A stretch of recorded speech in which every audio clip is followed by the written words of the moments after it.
Bien. Paz a todos, queridos hermanos. Dios los bendiga. Un gusto poderles saludar otra vez por este medio. Gracias a Dios, vamos ya avanzando en estas clases. Ya vamos más de la mitad del curso. Hoy precisamente es la clase número 8, ¿verdad? Y pues para mí es una alegría poder saber que muchos perseveran. Muchos perseveran en el estudio, en la reflexión, en el aprendizaje. Y eso es bueno, ¿verdad? Eso es bueno.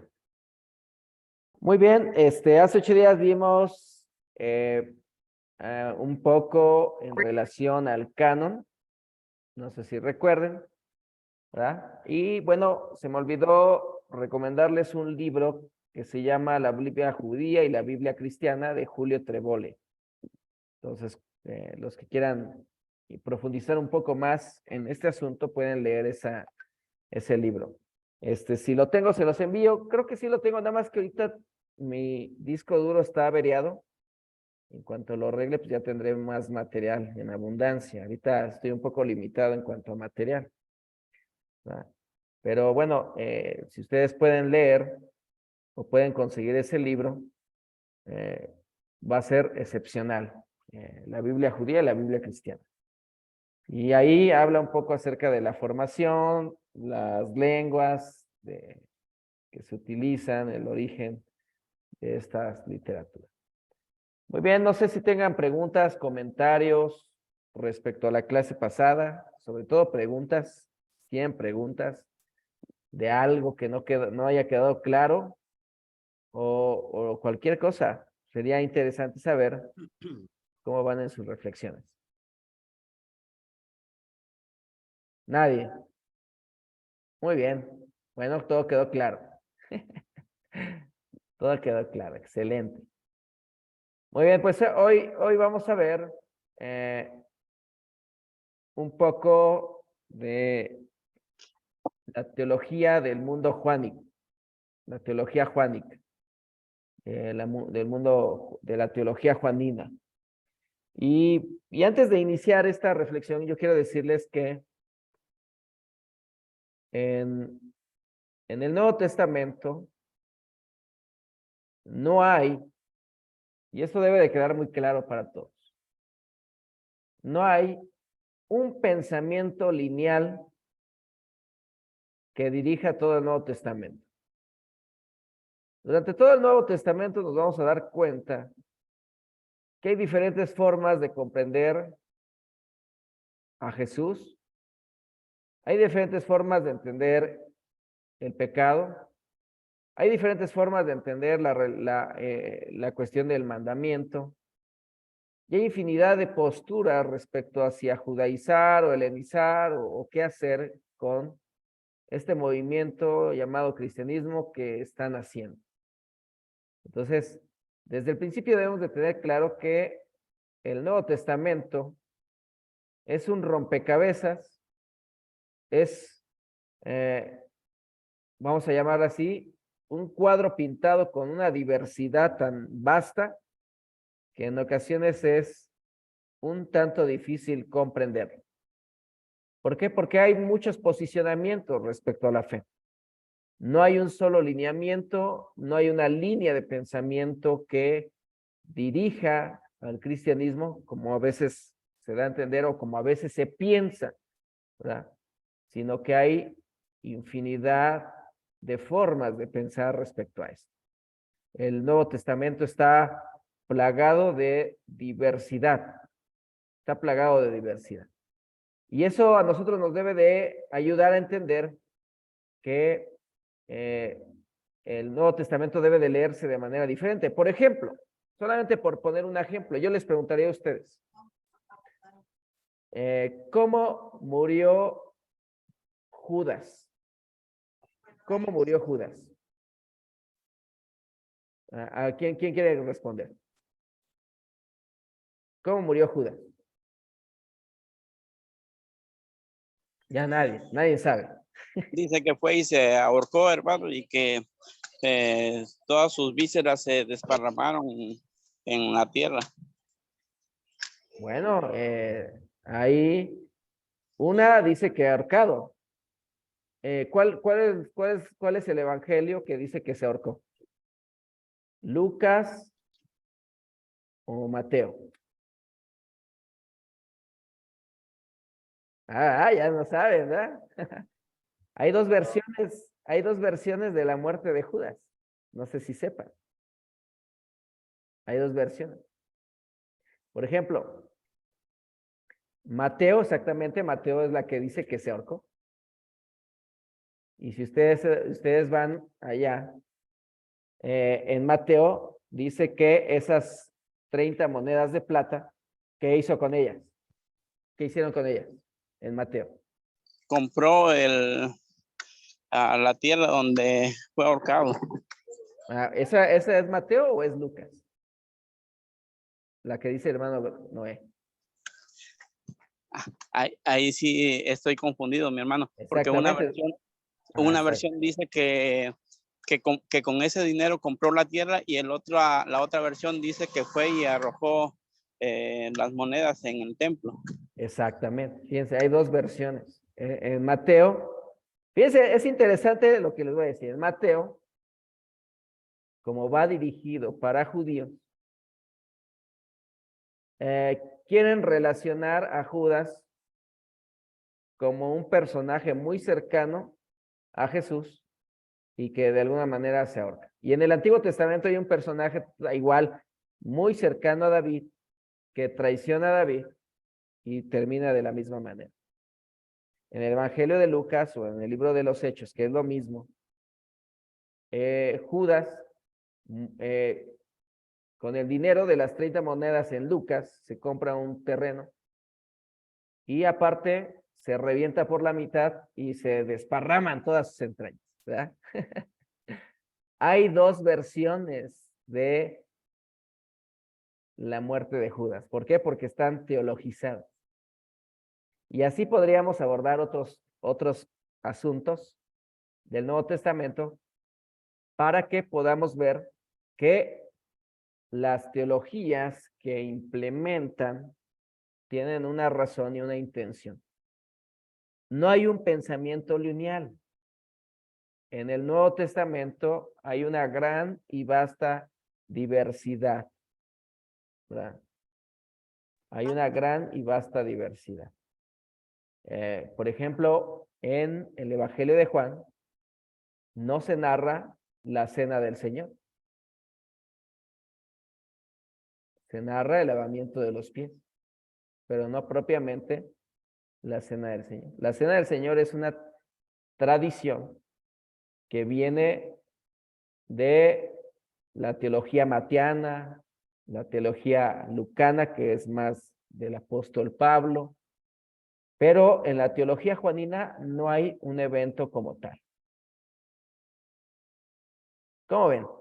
Entonces es interesante entender que hay una gran diversidad en la forma de comprender el evento llamado Jesús, el suceso, la persona, ¿no? Entonces, aquí, por ejemplo, voy a poner una diapositiva para que ustedes puedan ver solamente algo que quiero mostrarles de manera breve.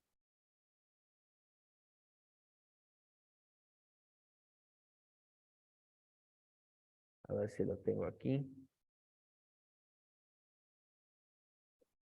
Dejen ver si... Voy a compartir pantalla para que ustedes puedan ver. Y aquí con esto nos vamos a dar cuenta cómo hay diferentes posicionamientos respecto a Jesús. Por ejemplo, si ustedes buscan el Evangelio de Marcos, Marcos capítulo 1, y leen los primeros versículos.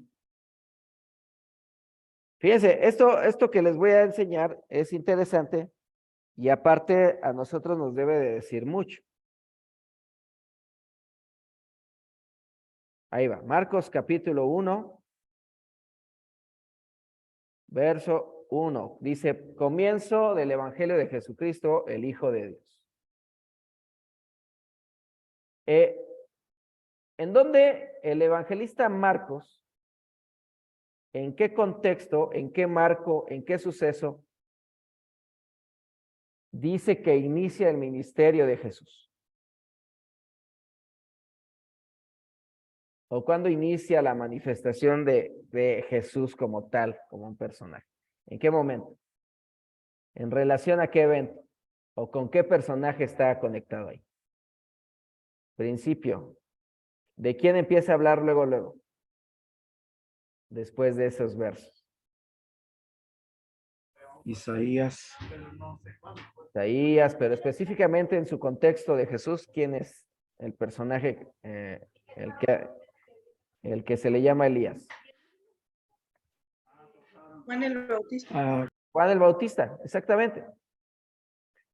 Fíjense, la teología de Marcos posiciona el inicio del ministerio de Jesús con Juan el Bautista.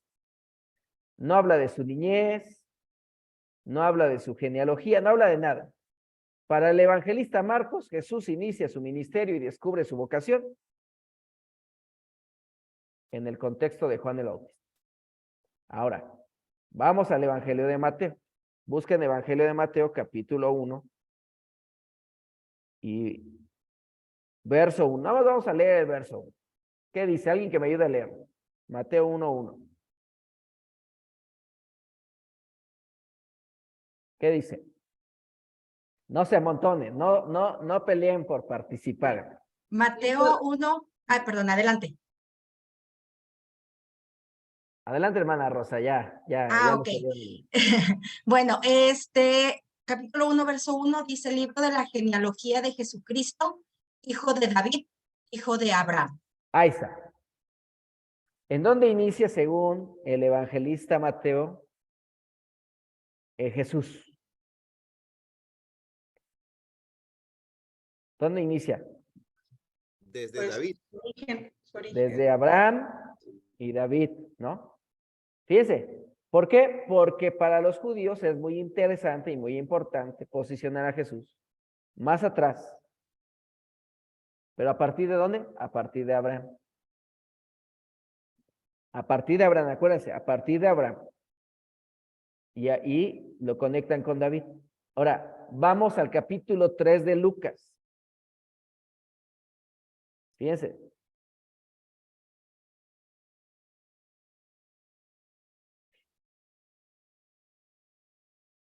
Y vamos a leer el último verso, el verso 38.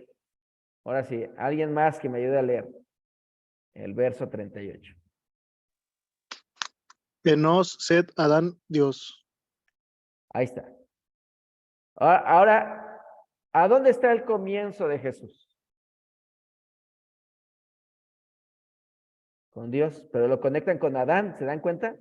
Ya no lo conectan con Abraham, ni con David, porque al mundo griego, no les interesa David, no les interesa Abraham, ellos ni siquiera son relevantes en la cultura, no son importantes esos personajes, no figuran en su categoría, pero lo conectan con Adán porque Adán significa humanidad, y para ellos Jesús comienza su ministerio desde el inicio de la humanidad. No desde el inicio del judaísmo o del pueblo de Israel con Abraham, con David, sino con la humanidad. ¿Se dan cuenta? Fíjense la visión y la evolución que tiene el Nuevo Testamento. La visión y la evolución en la forma de comprender a Jesús. Esto va a ser muy importante. Ahora vamos al Evangelio de Juan, capítulo 1, verso 1. Y ustedes, a ver, alguien que me ayude a leer.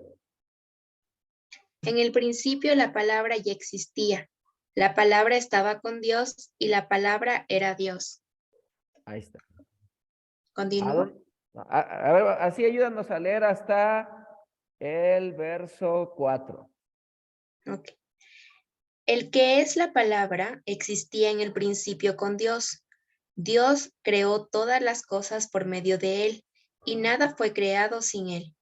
La palabra le dio vida a todo lo creado y su vida trajo luz a todos. Muy bien. Fíjense, ahora, ¿a dónde conectan a Jesús? ¿Dónde está el origen de Jesús? Si es que en el Evangelio de Juan hay un origen. ¿Sí me van a entender? Hay una evolución. Esto debe de dejarnos bien claro que hay una evolución en la forma de comprender a Jesús y en el pensamiento teológico de las comunidades. No es un pensamiento estático, fijo, no es un pensamiento absoluto, lineal, sino es un pensamiento que va evolucionando, se va adaptando, va creciendo y va descartando cosas, omitiendo cosas, incluyendo cosas. ¿Por qué? Porque es dinámico. El cristianismo es dinámico, el cristianismo no es estático, porque muchas veces pensamos que el Nuevo Testamento ya está escrito y ya como que se dijo todo, y ya como que en el Nuevo Testamento todo es lineal y todo está parejo. No, hay un pensamiento evolutivo, va evolucionando. Y evolución no quiere decir superioridad, sino quiere decir adaptación. ¿Sí me voy dando a entender? Entonces, la persona de Jesús es entendida de manera diferente en cada evangelio. Y así podríamos hablar, por ejemplo, el concepto de gracia, el concepto de pecado, el concepto de ley. En cada evangelio y en cada teología hay una forma de entenderse muy diferente. La forma de entender la iglesia, la forma de entender la salvación, la forma de entender el espíritu, la forma de entender la escatología, si es que en algunos hay o en algunos no hay, ¿verdad? La forma de entender, etcétera. Los temas que ustedes quieran traer a la mesa en diferentes autores del Nuevo Testamento se van a entender de diferente manera. Totalmente. ¿Por qué? Porque lo que se requiere es responder a las preguntas del contexto que se está viviendo. Y entonces, el día de hoy, pues vamos a ver un poco acerca de la teología juanina, ¿verdad? Ahorita vamos a descartar un poco esto. Y antes de regresar a estas diapositivas, voy a poner otras. No sé si tengan alguna pregunta de esto que les acabo de decir. ¿No? Entonces, fíjense, es bien importante que entendamos esto, porque a veces, vuelvo a repetir, esto se los voy a estar repitiendo. Pensamos que el Nuevo Testamento es un pensamiento lineal, y no es así. Una sola forma de entender a Dios, no. Hay diversidad, y esto es muy importante asimilar. Y pues hoy vamos a reflexionar en esta clase 8, el mundo de la teología juanina.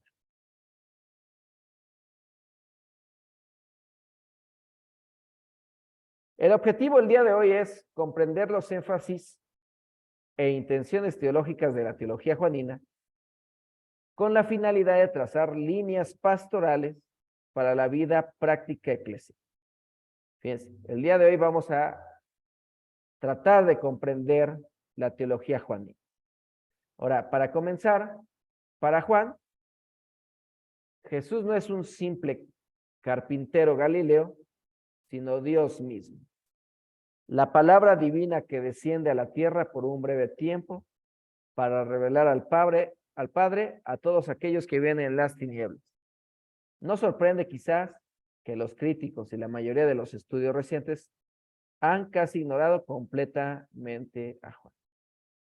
Pero lo que nos va a enseñar Juan, fíjense lo que les voy a decir para empezar, porque esto lo vamos a ver 2 clases más adelante. Para empezar, la afirmación de Juan no es que Jesús es Dios. Esa no es la afirmación de Juan. La afirmación de Juan es que Dios es Jesús.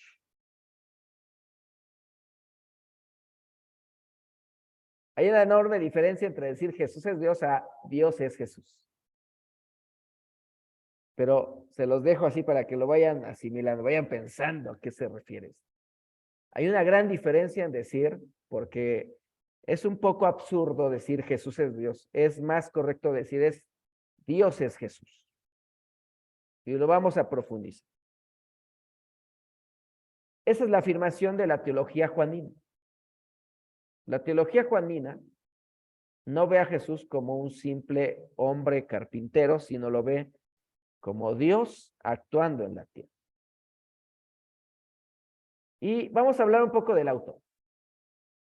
Fíjense, el autor lo podemos encontrar en el Evangelio de Juan, capítulo 21, verso 20 al 24. Dice de la siguiente manera. Volviéndose Pedro, vio que le seguía el discípulo a quien amaba Jesús. El mismo que en la cena se había recostado al lado de él y le había dicho, Señor, ¿quién es el que te ha de entregar? Cuando Pedro le vio, dijo a Jesús, Señor, ¿y qué de este? ¿Y qué de este? Jesús le dijo, si quiero que él quede hasta que yo venga, ¿qué a ti? Tú sígueme. Este dicho se extendió entonces entre los hermanos que aquel discípulo no moriría. Pero Jesús no le dijo que no moriría, sino, si quiero que él quede hasta que yo venga, ¿qué a ti? Este es el discípulo que da testimonio de estas cosas y escribió estas cosas y sabemos que su testimonio es verdadero. Bueno, según lo que acabamos de leer,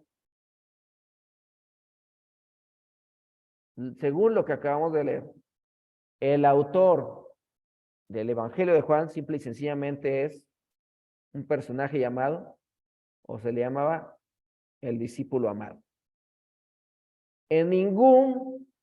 Fíjense, en ninguna parte del Evangelio se dice que Juan escribió el Evangelio. Se le relaciona con Juan. Y ahorita vamos a ver. Pero en ninguna parte del Evangelio se llama Juan. Por ejemplo, el discípulo a quien Jesús amaba aparece en Juan 13, 21, 28, Juan 19, 25 al 25, Juan 20 del 1 al 10, Juan 21, 1 al 11, Juan 21 del 20 al 3. Si ustedes los buscan, no los vamos a leer ahorita, pero simplemente para que ustedes sepan en dónde aparece esa expresión, el discípulo a quien amaba a Jesús. Y aparece bastantes veces. Y creo que hay más, pero estas son las más sobresalientes. Hay teorías. Hay muchas teorías respecto a quién escribió el Evangelio de Juan, las cartas de Juan, etc. Hay muchas teorías. Entre ellas, respecto al Evangelio, dicen que fue Juan el apóstol, Juan el anciano o el presbítero, Lázaro de Betania, el discípulo amado. Bueno, la primera teoría tiene que ver con el discípulo amado fue el apóstol, que tradicionalmente se piensa que el apóstol que estuvo con Jesús, ¿verdad? Que cuando empezó a caminar con Jesús era muy joven. Pero ahí hay varios problemas. Absolutamente todos los discípulos que caminaron con Jesús eran jovencillos. No sé si han visto las películas, ¿verdad? Donde ponen a todos los discípulos de Jesús así ya grandes, ya personas de avanzada edad y cosas. No, los discípulos que llama Jesús son personas de 15, 16, 17, 18 años. O sea, son personas muy jóvenes, porque la expectativa de edad en esa época era de 35 años, 40. O sea, las personas no morían muy bien, muy ancianas, sino morían relativamente para nuestro contexto jóvenes. Una persona de 40, 50 años ya era una persona de edad muy avanzada. ¿Sí me explico?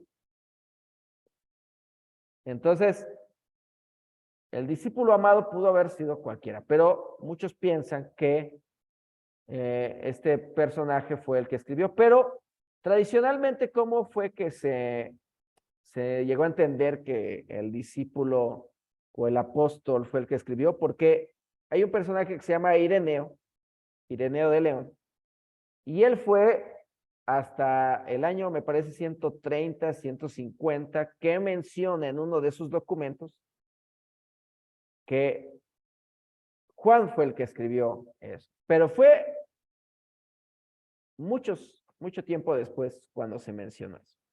No fue de manera pronta. Después dice que el discípulo amado era Juan el anciano. Y eso es, la palabra hijitos es la clave para esta teoría. Y como acabamos de leer, su vejez pensaban que como era muy viejo, ¿verdad? Y recuerden que una persona de 50 años ya era anciano. Imagínense una persona que llegara a los 80, 90 años. Había personas que pensaban que realmente no iba a morir, ¿verdad? Y entonces pensaban que, así como dice el evangelio que acabamos de ver, se corrió el rumor que este discípulo no moriría. Entonces muchos piensan que la vejez de este personaje es el que escribió este evangelio, y sobre todo porque se dirige a la comunidad como hijitos, ¿verdad? Hijitos. Y la otra teoría es del discípulo amado fue Lázaro de Betania. Por ejemplo, cuando muere Lázaro y llega Jesús, le dicen que ha muerto Lázaro, el que él amaba. No sé si lo han leído, pero así lo dice el texto, al que él amaba. Entonces, piensan muchos que pudo haber sido Lázaro. Esto ya es más especulativo, ¿no? Pero sí piensan muchos que pudo haber sido Lázaro, y también, como había resucitado, se corrió el rumor de que este discípulo nunca moriría, ¿verdad? Como había resucitado de los muertos. Entonces, esa es otra forma de concebir que este evangelio fue escrito. Y la última teoría es la comunidad del discípulo amado es escrito en el seno de una comunidad guiada por el discípulo amado. Si alguien me ayuda a leer Juan 21, 24, nada más ese texto, el verso 24 del evangelio de Juan. Ese discípulo es el que da testimonio de todos estos sucesos y los han registrado en este libro, y sabemos que su relato es fiel. Ahí está. La pregunta es, no sé, bueno, ¿qué ven ahí de extraño? ¿O qué ven de llamativo ahí? Algo que les llame la atención en ese verso. ¿Qué ven?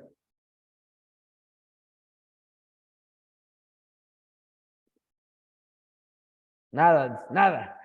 Todo normal. ¿Qué fue un que no testigo? menciona Ajá, fue un testigo que no menciona qué, hermano, Tomás. su nombre. No menciona su nombre, fue un testigo. ¿Qué más? A ver, ¿qué más? Vamos a leer. Que también ha registrado, Queda registrado. aquí dice que registró en este libro. Bueno, Pues quedó registrado en este libro. Vamos a leer con rigurosidad el texto para que a ver si alcanzan a identificar cosas que, como decimos, los lectores comunes y corrientes a veces no detectamos, pero ahí están siempre las cosas. ¿Ustedes qué piensan? ¿Qué es un discípulo? Muy bien, hermana Ilcia, Marleni. ¿Qué es un discípulo? ¿Qué más? ¿Quién más da? ¿Qué detectan? Tercera persona. Que es fiel. Que Tercera- testifica. Ajá, que testifica. ¿Quién dijo tercera persona? A ver, hermana Ana, ¿por qué? Porque dice que, bueno, estaba leyendo desde antes, y dice, o sea, empieza a narrar sobre el discípulo amado. Está hablando de esa persona. Exactamente. Y la pregunta es, ¿quién está hablando de esa persona? ¿O quiénes? Porque habla en plural. Mm, ¿Se dan Pues, cuenta? pues es alguien más, ¿no? Es alguien más, no es el discípulo amado, pero está hablando en plural, porque dice, sabemos. Sí, dice así, ¿no? Sabemos. ¿Sí o no? Y los demás lo conocían, o sea, sabían de él, pero Entonces, de ese verso, el y innombrable. de ese verso y de otros versos, de ese verso y otros versos, se puede saber que la narración está en tercera persona y aparte en plural. O sea, quiere decir que el evangelio fue estructurado en el seno de una comunidad guiada por el discípulo amado. ¿Quién fue el discípulo amado? Solo Dios lo sabe. Solo el Señor lo sabe. Pero lo que sí sabemos es que este discípulo amado guió a la comunidad para que escribiera el libro. Y esto es interesantísimo, o sea, saber que no fue un personaje, sino que fue un consenso comunitario tratar de plasmar el testimonio es brillante. O sea, muchos han relacionado el Evangelio de Marcos con una obra sumamente profunda y que no la pudo haber escrito cualquier personaje, sino alguien una comunidad muy elevada, muy entendida, muy capaz, ¿verdad? Porque la teología juanina es una teología, vamos a llamarla así, sofisticada, profunda. No es sencilla, no es fácil, es complicada la teología, pero a la vez muy práctica. La teología juánica es muy práctica. Adelante, Lilian. Mi hermano, una consulta. ¿El discípulo amado entonces solo se presenta en este cuarto evangelio? ¿Y cómo se llama? Entonces, él era parte de esta comunidad también. Él era el que estaba a cargo, tal vez, de la escritura de este evangelio, o no Sí, sé. seguramente, y es en la única parte que aparece. Mira, voy a poner la diapositiva donde están los 4 evangelios mencionados. Fíjense, aquí presten atención porque esto también es importante para que vean la magnitud de lo que estamos diciendo. Por ejemplo, el Evangelio de Marcos es un evangelio que aparece aproximadamente en el año 60-65 después de Cristo. El Evangelio de Mateo aparece en el año 70 aproximadamente, máximo 75, igual el Evangelio de Lucas, finales de los 70, inicios de los años 80. Pero la teología de Juan, o la teología juanina, inicia o aparece a finales del siglo, mucho tiempo después, con una perspectiva diferente, con categorías diferentes, con una óptica totalmente diferente, con una propuesta diferente y con una reflexión totalmente diferente. Está totalmente diferente la teología de Juan a la teología de los evangelios llamados sinópticos. ¿Por qué sinópticos? Porque tienen muchas similitudes entre ellos, ¿verdad? Mateo tiene muchos textos que son iguales a Lucas, Lucas a los de Marcos y así. O sea, hay muchos textos, incluso relatos, que se parecen porque beben de la misma fuente. Pero el Evangelio de Lucas, de Juan, es muy diferente y aparece muchos años adelante. Entonces, si hay una gran diferencia en cuanto a la comprensión de Jesús, como lo hemos visto en la evolución del pensamiento y la forma de entender a Jesús, hay una gran diferencia. Acá ya se ve a Jesús como Dios. El Evangelio de Marcos no lo marcaba así. El Evangelio de Mateo lo marca solamente como el Mesías. El Evangelio de Lucas lo marca como el Salvador. Es muy diferente Mesías que Salvador. El Mesías es un concepto judío que alcanza solamente a los judíos y que tiene que ver con un concepto social, cultural, político y religioso.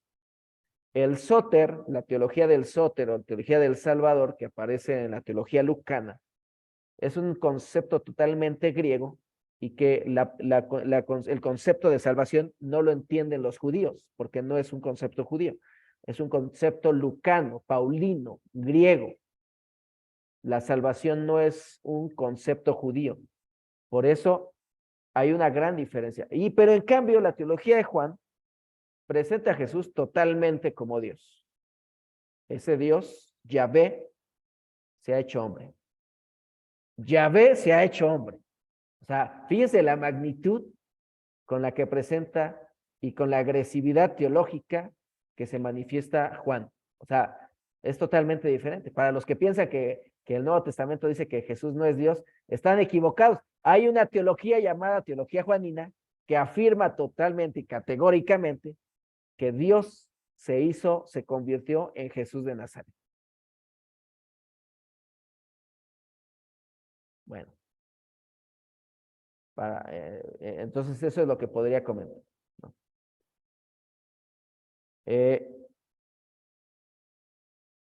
Muy bien. Bueno, eso es respecto a la teoría y lo que me preguntaban. Bueno, ¿cómo elaboran las tradiciones? Bueno, utilizan el mismo relato en diversos contextos. El encuentro con la tradición sinóptica Se puede ver especialmente en el agregado del capítulo 6, multiplicación de los panes y caminar sobre las aguas, como también así en el capítulo 21, manifestando que Jesús resucita junto al mar de Galilea. Pero hay una gran libertad en el manejo de las tradiciones. O sea, ¿qué significan las tradiciones? Pues esos relatos que andan por ahí dispersos, que ahora ya están reunidos en esos evangelios. El evangelio de Juan los utiliza, pero los utiliza a su manera y como él quiere. No necesariamente respeta la forma en que los han utilizado, sino que los interpreta para su contexto y les da una nueva visión, un nuevo enfoque. Bueno, vamos a pasar a esta así. ¿Cuáles son los énfasis en los evangelios? Por ejemplo, el evangelio de los sinópticos es teocéntrico, o sea, se enfoca en Dios o también se enfoca a veces en el reinado de Dios. El evangelio de Juan es totalmente cristocéntrico, o sea, se centra totalmente en Jesús. Acá en los sinópticos es el anuncio del reino, en Juan se centra en su figura como el revelador, en Mateo, en los sinópticos habla en parábolas, acá en Juan habla en grandes discursos, en los sinópticos hay exorcismos y eventos donde levanta a los hombres, en el evangelio de Juan hay señales. Fíjense lo que les voy a decir. En los sinópticos hay, como podríamos decir, los milagros, pero en el evangelio de Juan hay señales. Señales. Y específicamente en la estructura del pensamiento juanino hay 7 señales. No son milagros, sino son señales. ¿Qué quiere decir estas señales?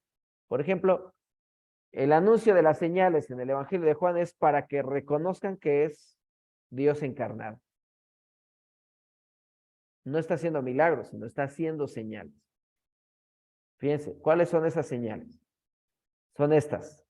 La primera señal es la conversión del agua en vino, la curación del hijo de un funcionario real, la curación de la piscina de Bethesda, la multiplicación de los panes, el que camina sobre las aguas, la curación de un ciego de nacimiento y la revivificación de Lázaro. Esas son las 7 señales que hace Jesús en el Evangelio de Juan. ¿Por qué hace esas 7 señales?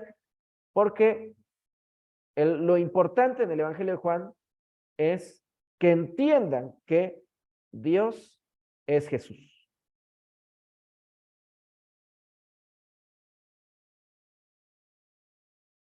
Dios es Jesús. Bueno, la palabra señal o signo que están viendo aquí, que es una palabra griega, ¿verdad? Esta palabra, signo, semellón, que aquí es una palabra griega, semellón, aparece en Juan 2:11, capítulo verso 18, 23, capítulo 3:2, capítulo 4:48, verso 54, capítulo 6:2 y verso 14, 26 y 30, capítulo 7:31, capítulo 9:16, capítulo 10:41, capítulo 11:47, capítulo 12, verso 18 y verso 37 y capítulo 20, verso 30. Esa palabra aparece y atraviesa toda la teología de Juan. Toda la teología. Absolutamente toda la teología juanina. Juan 4:48, entonces Jesús le dijo, si no vieres señales y prodigios, no creeréis. O sea, no tanto un reclamo, sino es una afirmación, ¿no? Si ustedes no ven las señales, no van a creer. ¿Sí me explico? Si ustedes no las ven, pues no van a creer. Pues ¿cómo van a creer si no ven las señales? Es como, por ejemplo, van en una carretera y ahí está la señal, pero ustedes no ven la señal. ¿Cómo van a seguir la instrucción? Bueno, aquí vamos a adelantar. La palabra señal no se utiliza como referencia de paso, es un elemento importante en la teología propuesta. Y muchos venían a él y decían, Juan, a la verdad, ninguna señal hizo. Fíjense, Juan, a la verdad, ninguna señal hizo, pero todo lo que Juan dijo de este era verdad. Juan 10:41. Por ejemplo, hay otro, no sé si queda claro esto de las señales. No me voy a quedar reflexionando tanto en esto de las teología juanina, porque no es una clase de teología juanina, evidentemente. Solamente quiero mostrar cómo hay diversidad de pensamientos en el Nuevo Testamento, y la teología juanina es una propuesta de cómo entender muchos temas del Nuevo Testamento. No es la propuesta, sino es una propuesta. Adelante, hermano Carlos. Sí, hermano Julio, gracias. Hermano, entonces, ¿por qué las señales son muy parecidas a los milagros? Y usted nos marca una separación entre señales y milagros. Bueno, la teoría juanina, ¿verdad?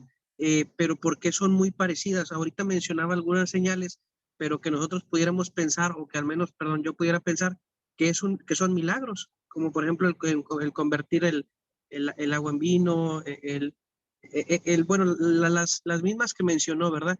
Uno pudiera entender que son milagros, pero ¿cuál es la diferenciación, hermano, entre señal y milagros, si pudieran ser muy parecidos a simple vista? Gracias. Bueno, coloquialmente el milagro, por ejemplo, coloquialmente el milagro se ha entendido como que es una intervención sobrenatural de Dios, ¿no? Eso se ha entendido. Y entonces como que muchos buscan milagros y todo eso. Y en el Evangelio de Juan no aparece propiamente, o en la teología de Juan no aparece la palabra milagro, sino aparece la palabra señal. ¿Por qué? Porque los milagros, por ejemplo, en los evangelios sinópticos, tiene que haber dos cosas para que suceda el milagro. Para que suceda el milagro propiamente, tiene que haber una intervención de Dios y una intervención del hombre. No puede haber milagros si no hay, por así decirlo, así. Y más allá de milagro, tiene que ver con la manifestación de Dios. Porque, pues, lamento decirles que en los evangelios no propiamente hay milagros como tradicionalmente nos los han dicho, ¿no? O sea, esa es una teología o esa es una especulación mágica de mucha gente que quiere ver eso. Pero los evangelios no fueron escritos literalmente, sino literariamente. Los milagros es un género literario de los evangelios. No son narrativas históricas, literales, sino tiene que ver con comunicar que Jesús, en este caso, dependiendo del evangelio, por ejemplo, en el evangelio de Mateo, demostrar que Jesús es el Mesías. En el evangelio de Lucas, demostrar que Él es el Salvador. En el evangelio de Marcos, demostrar que Él es un hombre que vive en el reinado de Dios, etcétera. Y esos son los milagros. Los milagros no tienen que ver con eventos propiamente sobrenaturales, sino con permitir que la gente descubra quién es Jesús. Y en el Evangelio de Juan, el punto es que en el Evangelio de Juan ya tratan a Jesús como propiamente Dios. Y entonces las señales no tiene que ver con solamente hacer bien a la humanidad, sino tiene que ver con que vean que Él es Dios. O sea, el punto aquí de los milagros, por ejemplo, es que el ser humano sea beneficiado. Si nosotros lo vemos a grosso modo. Pero el punto de Juan no es que el ser humano sea beneficiado, sino que el ser humano pueda ver las señales. ¿Para qué? Para que pueda creer que Jesús es Dios. Para que crea que Dios está en la tierra. Para que vea que Dios está aquí entre nosotros. Ese es el punto de la señal. No tanto que el hombre sea beneficiado y que se sane y que ahora ya esté bien, no, sino que ahora pueda ver Por eso hay una curación de un ciego. Por eso hay varios sentidos. Ahorita vamos a analizar unos pasajes para que ustedes puedan ver. Entonces, hay una gran diferencia. Hay una gran diferencia. Por ejemplo, hoy, ¿cuál es la búsqueda, cuál es la finalidad de buscar el milagro? Bueno, que el hombre sea beneficiado y que sea sanado, que sea curado, que se pueda ver una intervención sobrenatural. Gracias, Lain. Gracias. ¿Sí me explico? Y eso es punto. Pero en los evangelios no es así. En el evangelio es, lo que importa es que puedan descubrir a Jesús. Y acá, en el evangelio de Juan, no solamente es que descubran a Jesús, sino que descubran que Dios está en la tierra. Dios está en la tierra. Por eso son las señales, para que podamos ver, observar, para que apunten a algo. Eso es lo que yo podría comentar ahorita al respecto. Muy bien. Ahora, vamos a ver algo. Miren, por ejemplo, en la teología paulina, la palabra pecado, o el concepto de pecado tiene que ver más con los deseos de la carne, tiene que ver más con, el pecado tiene que ver con las cuestiones de la inmoralidad, ¿sí o no? ¿Ah? Por ejemplo, Gálatas, ¿no? Cuando Pablo habla, manifiesta sobre las obras de la carne, ¿no? Celos, contienda, ira, disensiones, hechicería, maldiciones, orgía, y todo eso, ¿verdad? De las que practican ustedes, hermanos. De las cuales ustedes son los primeros en vivir eso. No se crean. El pecado tiene que ver con eso. Y entonces los mandamientos tienen que ver con restringir esas prácticas, ¿no? Pero acá, en la teología juanina, el mandamiento simplemente, sencillamente es amar. No es el decálogo, no es, como dice el apóstol Pablo, actos inmorales, todo eso. En la teología juanina, el pecado simple y sencillamente es que no tengas amor por los demás, no se amen los unos a los otros. ¿Cómo puedes decir que amas a Dios a quien no lo ves y a tu hermano que está aquí al lado tuyo? No lo amas. O sea, la teología juanina, el pecado simple y sencillamente es no amar. Y la transgresión del pecado es esa, que no amas. No amas a Dios, no amas al prójimo, no te amas a ti mismo. Ese es el nuevo mandamiento. Un mandamiento antiguo, pero nuevo a la vez. En la teología juanina es eso. El pecado simple y sencillamente es no amar. Y el apóstol Pablo, pues, tiene otra forma de concebir el pecado, ¿eh? Que si nosotros nos vamos a nuestras iglesias, nosotros somos más de corte paulino que de corte juanino. Bueno, en algunas iglesias, ¿verdad? Son más paulinos que juaninos. Pero imagínense que no existiera la teología paulina y que solamente existiera la teología juanina. Sería una perspectiva totalmente diferente en la forma de comprender la iglesia. Porque lo único que nos guiaría sería el amor. Y aquel que no ama, pues, si me amáis, dice, ¿verdad? Si me amáis, ¿qué dice? Guarda mis mandamientos. Y nosotros decimos, pues los 10 mandamientos. No, acá, si me aman, guarda mis mandamientos, es amar a Dios, amar al prójimo y amarse a sí mismo. Eso es lo que dice la teología juanina. Entonces, nosotros mezclamos, ¿verdad? Paulina con juanina, marcana, mateana, y no sabemos ni qué estamos diciendo, ¿verdad? Y tocamos esos textos como si estuviera hablando Pablo, pero no está hablando el apóstol Pablo, está hablando la comunidad del discípulo amado. Y la comunidad del discípulo amado tiene categorías diferentes, y ellos practican algo que se llama el ágape.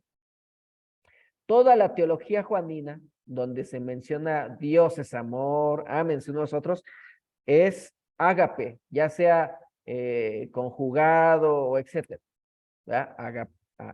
Agapetos, etcétera, pero tiene que ver con el ágape. El ágape no es una cuestión solamente cristiana. El ágape ya era una práctica que se vivía en el mundo greco-romano.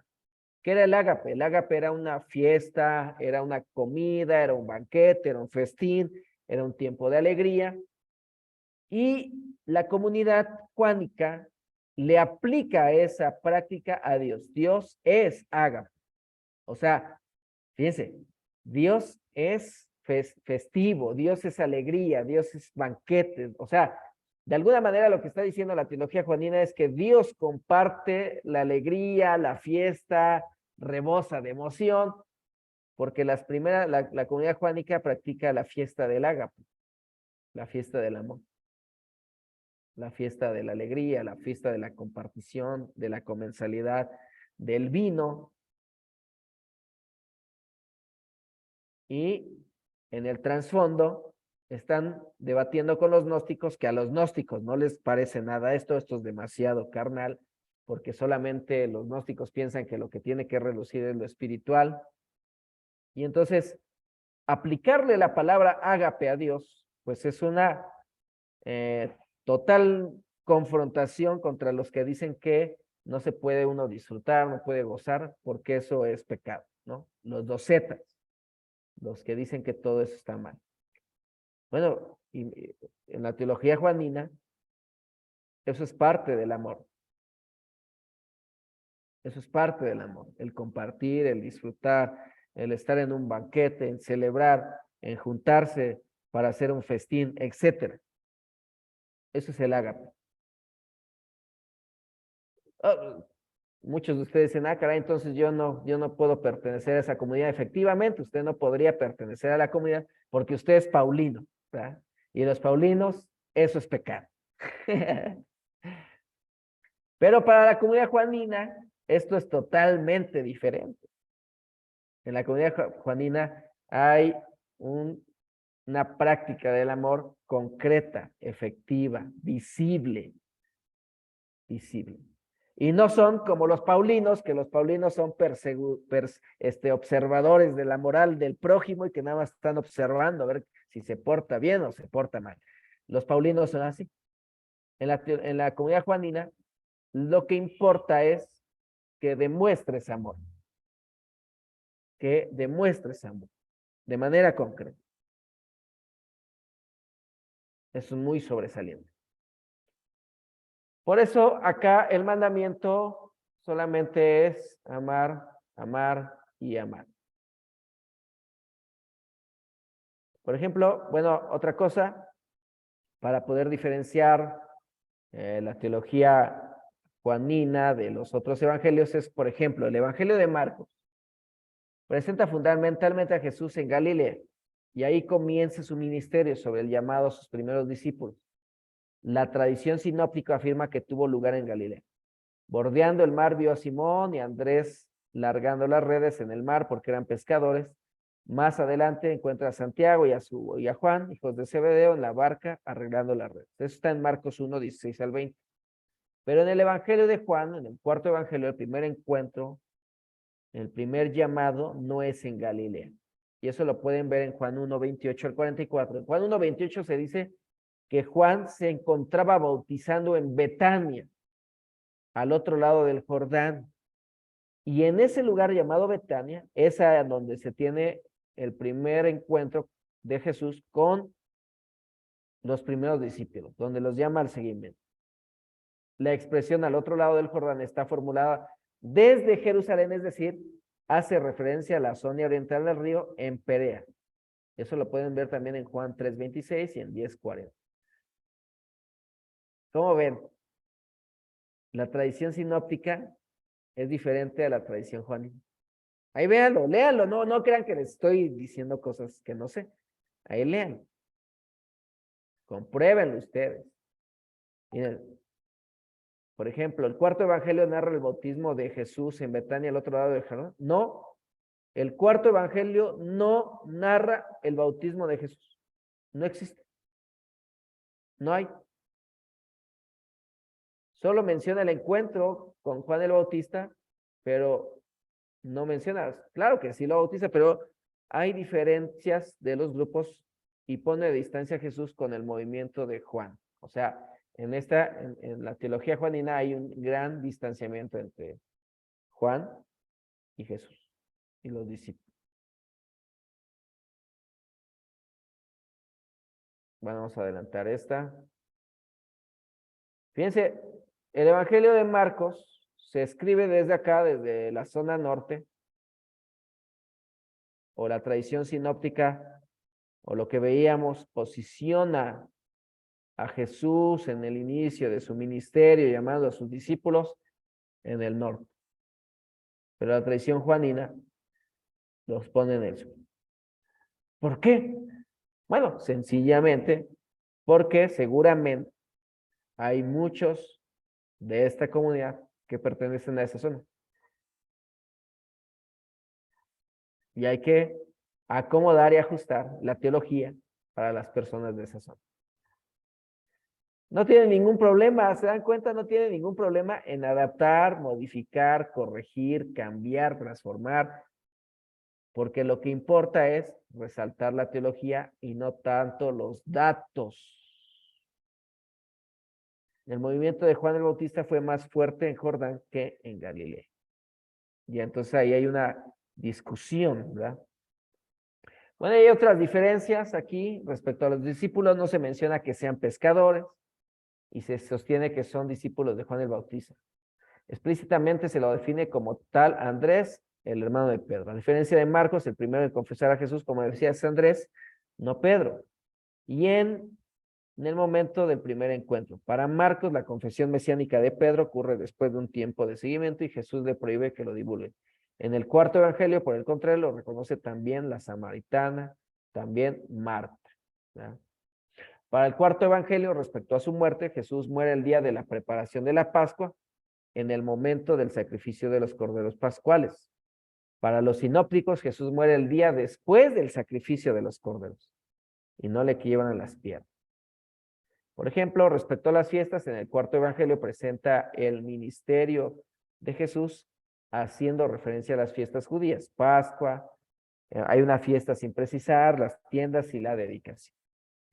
El cuarto evangelio, respecto al discípulo amado, dice que era conocido del sumo sacerdote. Además, el cuarto evangelio es el único que menciona que Anás era el suegro de Caifás.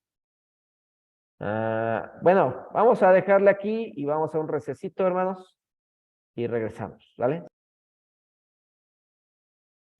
Muy bien, ¿hasta aquí tienen alguna pregunta, algún comentario respecto a lo que estamos viendo? ¿Algo que quieran comentar? ¿Algo que no haya quedado claro? ¿Algún conflicto? ¿Un pleito? ¿Una contienda? Los hermanos discípulos de Pablo están ahí. Hermano, quisiera pensar que el tiempo de distancia dentro de los evangelios es como la persona que redacta, es como su vivencia, como su forma de todo lo que narra, o sea, aparte de conocer. O sea, ya no entra a detalle en describir datos biográficos o narrativos de los hechos históricos, ¿verdad? Sino que trata de describir cómo se experimenta esta fe. Claro, así es, efectivamente. Entonces, bien lo dijo usted. Los evangelios no son una biografía de Jesús. Tampoco es una historia exacta de cómo sucedieron los eventos, sino son eventos teologizados, reinterpretados, contextualizados para un momento específico, para responder a situaciones concretas, reales, y de alguna manera movilizar a la comunidad. Entonces, si alguien quiere aferrarse a que esto es literal y que... Porque hay Biblias, ¿no? No sé si ustedes tengan Biblias donde aparezcan letras rojas y donde dicen que eso es lo que dijo Jesús. Ahí está, la oficial de la iglesia. Bueno, obviamente, pues ya cuando estudiamos seriamente nos damos cuenta pues, que eso no lo dijo Jesús, ¿no? Quizá son palabras recordadas, reinterpretadas, no exactas, que los discípulos pusieron en boca de Jesús en muchos de sus recuerdos que tenían de lo que había dicho Jesús, pero no necesariamente así. Y así el Evangelio de Juan, obviamente, si el primer evangelio llamado Marcos, que se escribe en el año 60, 65 aproximadamente, no es literal, porque ya han pasado más de 30 años de la muerte de Jesús. Ahora imagínense el evangelio de Juan, que han pasado ya más de 50 años, 60 años de la muerte de Jesús. O sea, ya no, o sea, no puede ser. Entonces son eventos reinterpretados, reutilizados, redireccionados para que puedan ser comprendidos. ¿Cómo ven? Entonces, con esto quiero decirles a ustedes que las teologías que se manejan en el Nuevo Testamento son totalmente diferentes. Santiago es diferente, Hebreos es diferente, las cartas de Pedro son diferentes, las cartas paulinas son diferentes, los evangelios tienen una forma de entender diferente. Entonces, no hay un pensamiento lineal, ¿no? No hay una forma en la que podamos entender el Nuevo Testamento como que así creían. Yo he escuchado, ¿no? Esa frase. Así creían los primeros discípulos. ¿Pero cuáles, no? Los de la teología juánica, los paulinos, los marquianos, los matianos, los jerosolamitanos, o los de Antioquía, o de dónde, o sea, de cuáles primeros discípulos me estás hablando, para que podamos comprender cuáles son esas prácticas. Entonces, si ustedes me dicen, no, pues los de la comunidad paulina, bueno, ellos tienen una tradición muy diferente a otras. Entonces, ahí sería importante que cuando digan los primeros cristianos, podamos especificar cuáles. ¿No? ¿Cuáles? ¿A cuáles te refieres? Por ejemplo, en Hechos, ¿no? En Hechos capítulo 2, cuando dice que todos eran de un mismo sentido, un mismo corazón, y todos vendían sus cosas y todos, y etcétera. Pues esos primeros cristianos eran nada más judíos. Judíos de la misma lengua, judíos de las mismas tradiciones, comían lo mismo, pensaban, o sea, pero si nos vamos al capítulo 6 de Hechos, ya hay discrepancia entre judíos de habla griega y judíos de habla hebrea o aramea. Ya no son los mismos de Hechos 2. Y si nos vamos más adelante, ya ingresan los gentiles y empiezan a ingresar grupos diferentes, diversos. Entonces, hay que saber a cuáles grupos te refieres. Entonces, ahí hay mucha diversidad. Muy bien, adelante, hermana Liliana. Mi hermano, disculpe una pregunta. Por ejemplo, en 1 de Corintios 1:10 nos dice que vivan en armonía, pensando y sintiendo de la misma manera. Y a veces tomamos este texto para que nuestro pensamiento sea como que general o inclusive obligado. Pero ahorita viendo la diversidad y como se dice que no es lineal el pensamiento en el Nuevo Testamento, ¿cómo podríamos canalizar eso de una manera diferente? Gracias, mi hermano. Bueno, ahora, por ejemplo, Corintios es especial porque Corintios es una iglesia totalmente complicada, dividida y emproblemada. De hecho, ahí mismo en primera carta de Corintios damos cuenta que hay diferentes grupos, los que pertenecen a Apolos, los que pertenecen a Pablo, los que pertenecen a ¿cómo se llama este? Se me fue el nombre. Pero hay varios grupos, y hay Corintios es la iglesia más dividida, más complicada, es la iglesia que hasta de los dones hacen rivalidad, a ver quién hace más milagros, a ver quién profetiza mejor, a ver quién hace mejores discursos. Y por eso en Corintios 13 hay un discurso del amor, ¿verdad? Donde si tú haces esto y tú haces el otro, pero no tienes amor, no sirve de nada. Entonces Pablo en el capítulo 1 Por eso dice, les suplico, hermanos, en el nombre de nuestro Señor Jesucristo, que todos vivan en armonía. O sea, no que piensen igual, que no haya divisiones entre ustedes, sino que mantengan unidos en un mismo, fíjense, pensar y un mismo propósito. ¿A qué se refiere aquí? Por ejemplo, porque nosotros cuando leemos eso decimos, que piensen y que crean lo mismo, ¿no?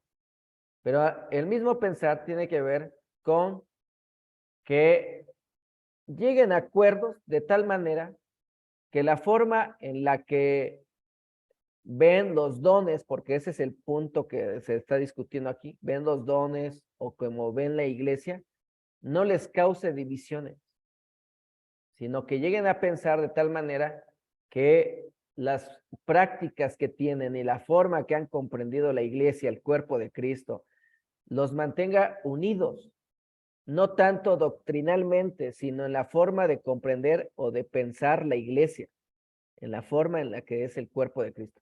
Porque ahí mismo vamos a ver que hay dones, hay ministerios, el cuerpo de Cristo es un cuerpo, ¿verdad? Unos son manos, etcétera. O sea, Pablo está llevando a la iglesia a que puedan entender que el cristianismo es una experiencia de vida de tal manera que pueden vivir como hermanos. Y ahora, esto es muy importante, fíjense, porque la palabra hermanos en el contexto donde se está desarrollando en griego es adelphos, amigos, hermanos, entrañables. Y esto es muy importante porque para el contexto donde Pablo se desarrolla, es muy común la marginación, la discriminación y el seccionarse por razas, por grupos, es lo más normal. Es hasta natural, por así decirlo, en el contexto. Pero acá, cuando Pablo les dice que piensen y que piensen en un mismo propósito, les está diciendo que traten o que por lo menos no vivan así como común y corrientemente se vive, ¿no? Marginándose, discriminándose, haciendo segregación de personas, exclusión de ciertos sectores. Entonces, si tu forma de entender la iglesia, si tu forma de pensar sobre los ministerios te llega a dividir, pues eso no es el cuerpo de Cristo. Entonces, acá no se está hablando, por ejemplo, de que todos tienen que creer que la Biblia es inefable. No, no se está hablando de ese tipo de pensar, ¿no? Sino se está hablando del pensar en la hermandad. ¿Cómo piensas tú sobre el cuerpo de Cristo? ¿Cómo tú piensas acerca de los dones? O sea, ¿cómo piensas respecto a esos temas? Si esos temas en la forma de pensar te lleva a dividir a la iglesia, pues entonces modifícala, transfórmala, porque no es correcto. Pero a veces nosotros cuando decimos un mismo pensar, pensamos que es como una doctrina que se tenía, porque así leemos la Biblia. Leemos la Biblia viendo doctrina en todos lados, ¿verdad? Y esto es la Trinidad, y esto es la ida al cielo, y esto es la ley de la alimentación. O sea, vemos doctrina por todos lados. Esas son las lentes que interpretamos la Biblia. Pero ahorita hay que hacerlos un lado eso y ver los textos que nos arrojen lo que realmente dice y no tanto lo que nosotros queremos que diga.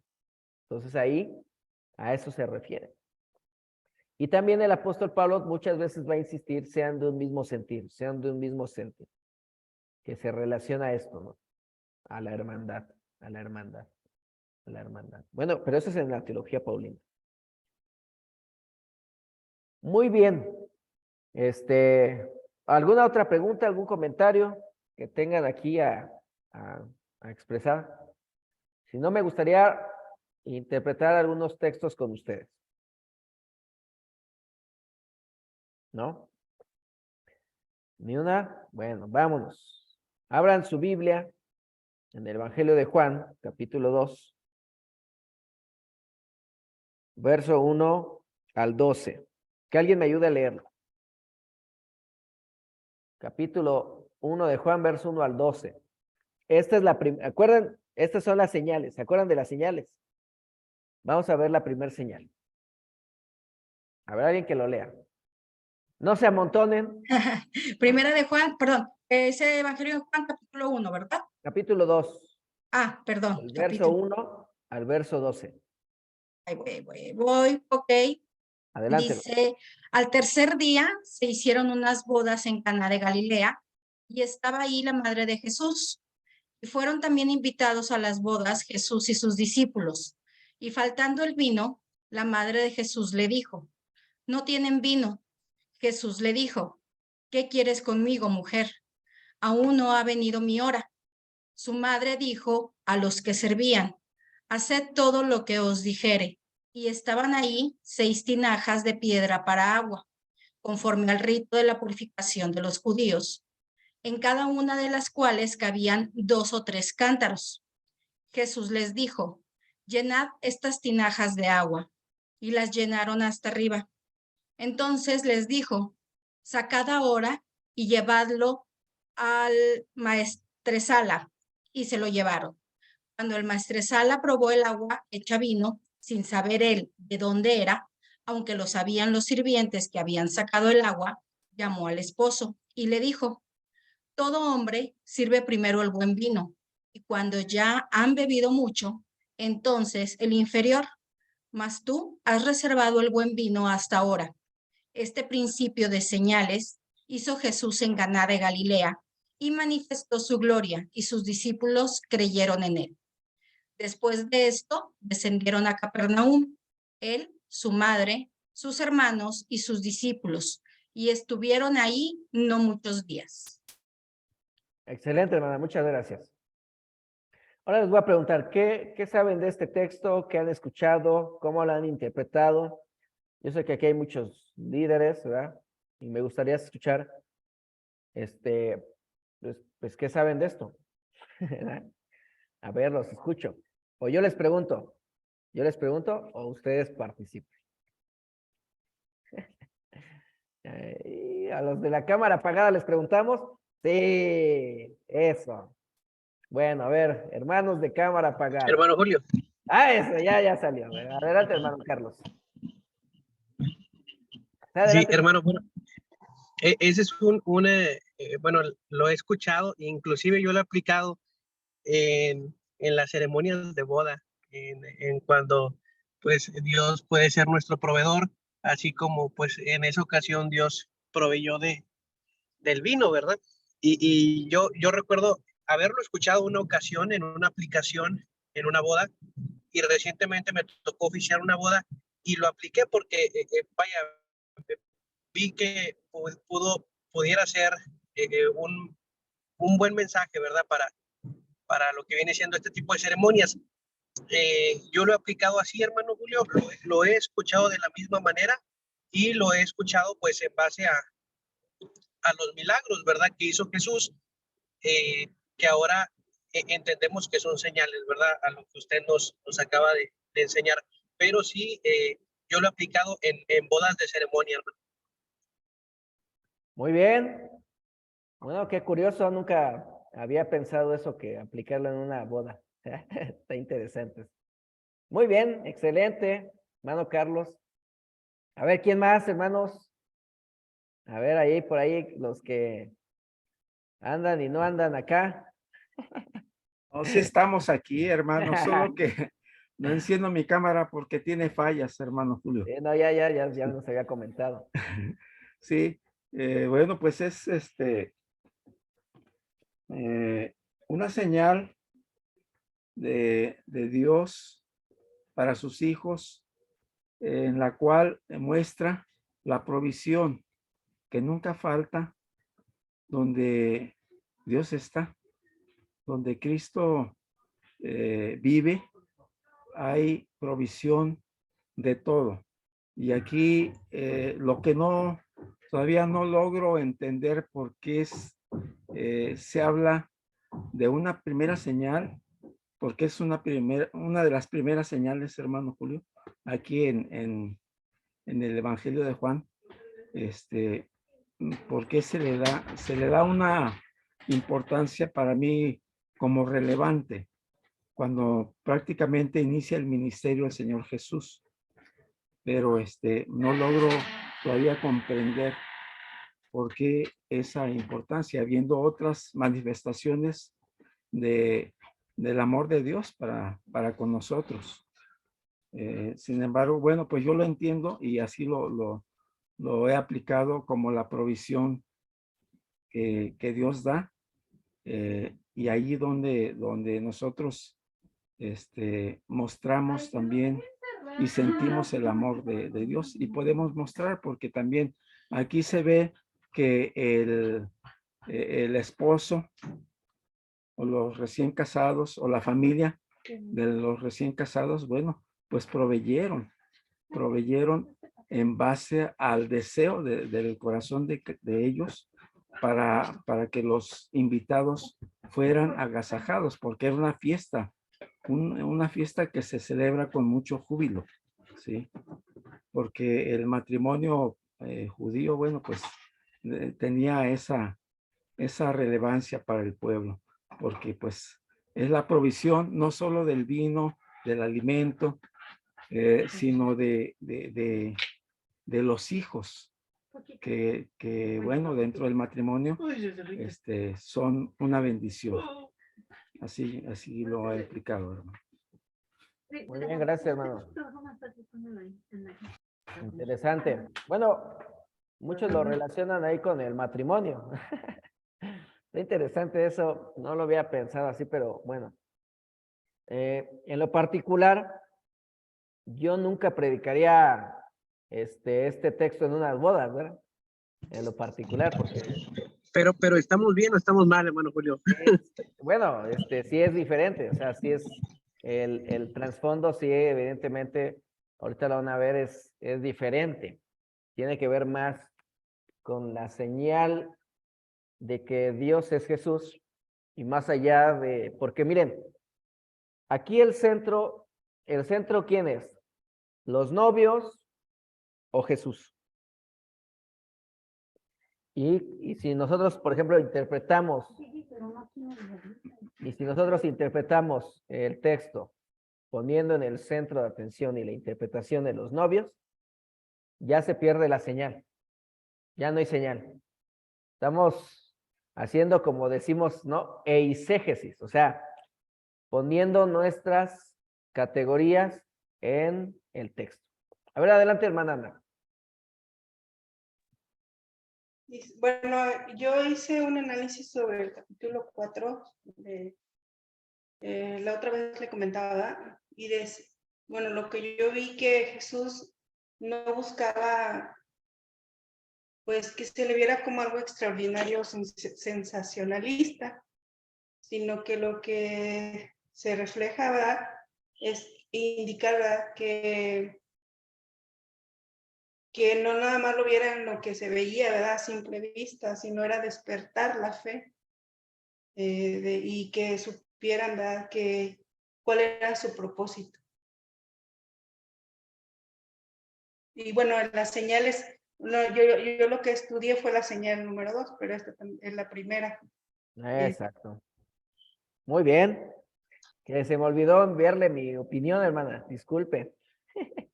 Ya las ocupaciones, la verdad, me ahogaron.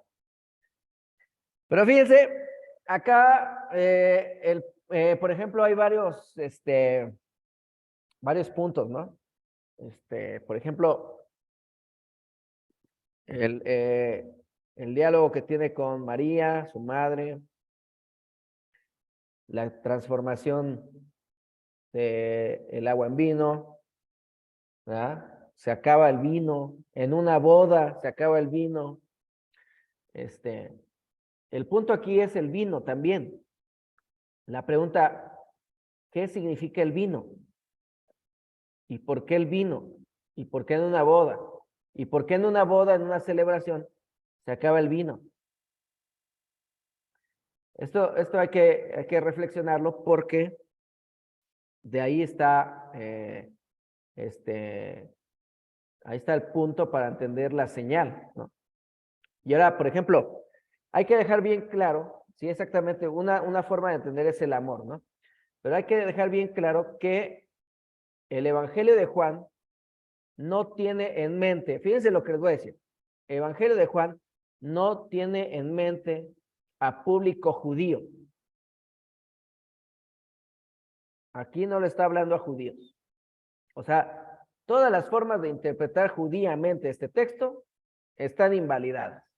¿Por qué? Porque este texto no es propiamente un texto que vaya dirigido a judíos, sino va dirigido a mentes totalmente griegas, con conceptos griegos, con ideas griegas, y no tienen ni idea de los símbolos y de los conceptos judíos.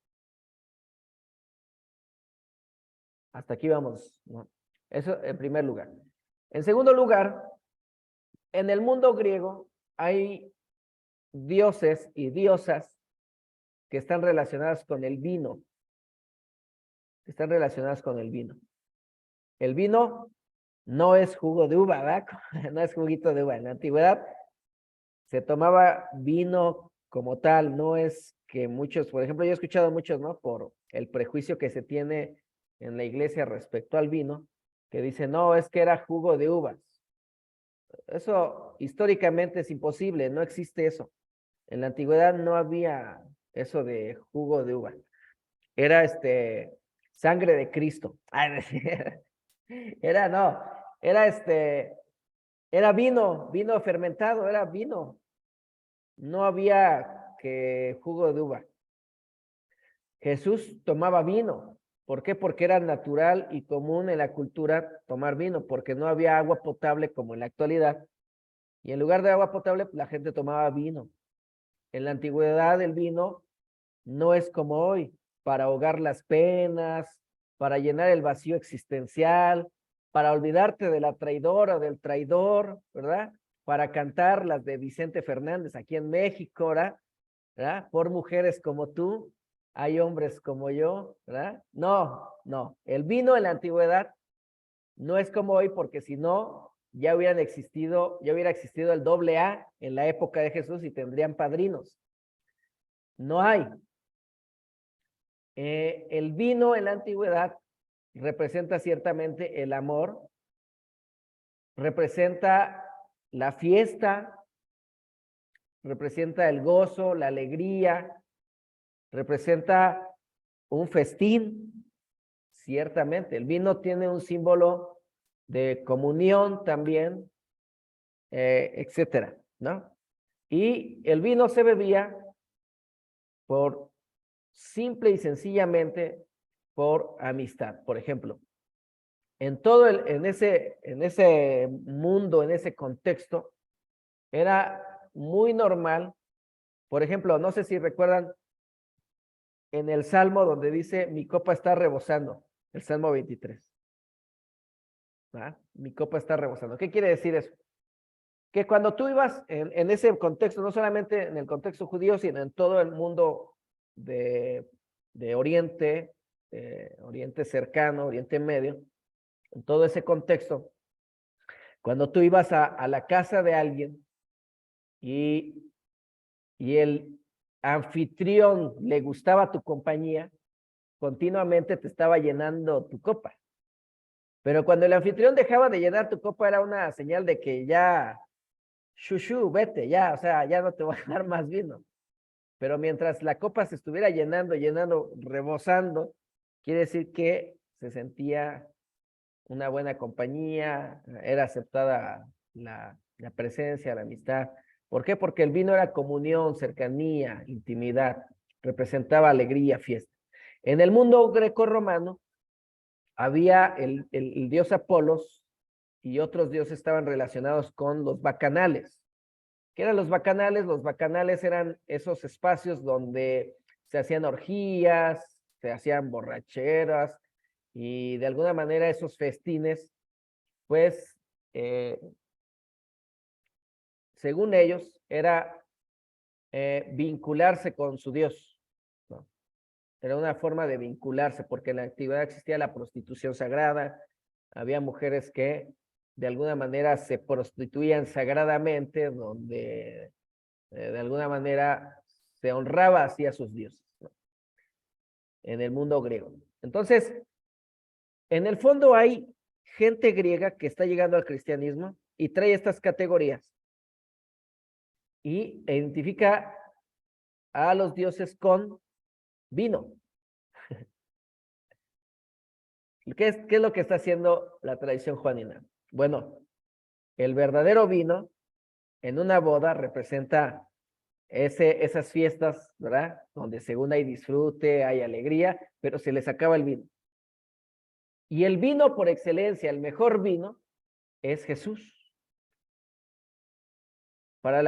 Lo que le quiere decir al mundo griego es que el verdadero vino, el verdadero gozo, la verdadera comunión, la verdadera intimidad, no está con esos dioses, sino está con Jesús. Él es el verdadero Dios.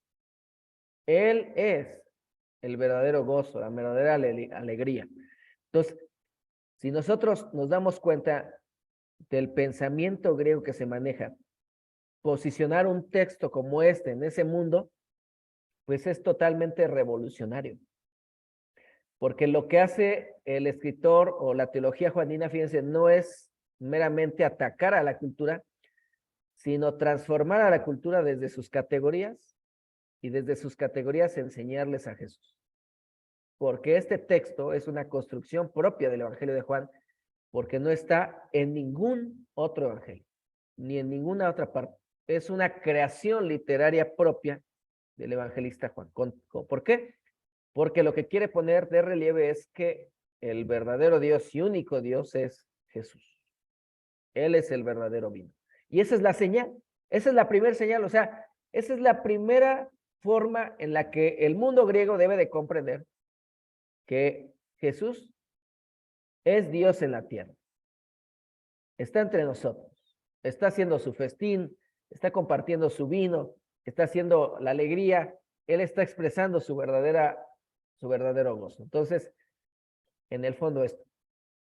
Y cuando, por ejemplo, María le dicen, hagan lo que Él dice, no está hablando de la Virgen, ¿verdad? No, sáquense ese catolicismo también de la mente, sino aquí también recordemos que en el mundo griego hay diosas y las diosas sí tienen que ver con, también tienen que ver con lo festivo, ¿no? Entonces, de alguna manera, Jesús está por encima de todas esas formas de entender la cosmovisión, la visión de ese entorno. Por eso esa es la primera señal. Es la primera señal que se le da a ese mundo, a ese contexto, para que puedan comprender que realmente el verbo hecho carne, el logos, está entre nosotros. ¿Cómo ven? ¿Qué piensan de esto? ¿Qué se les viene a la mente? Hermano, yo las veces que lo he escuchado utilizan mucho para describir que Jesús como que hace a un lado a quién es mi madre, quién es, o sea, yo lo he visto que utilizan más como que la parte familiar la deja y nos adopta. Bueno, pues esa también es una interpretación que circula, pero bueno, si nosotros vemos el contexto, se refiere a otras cosas, ¿no? Bueno, yo quería decir que lo utilizan, ¿no? Como para Sí. decir malamente. Claro. Entonces, por eso, ¿y esto qué nos puede enseñar a nosotros? A nosotros nos puede enseñar que en vez de estar atacando y atacando a la cultura, como tradicionalmente los cristianos hacen, ¿verdad? Y atacan todo. La teología juanina la transforma. No la ataca, no la censura, no la destruye. La transforma, le da un nuevo sentido.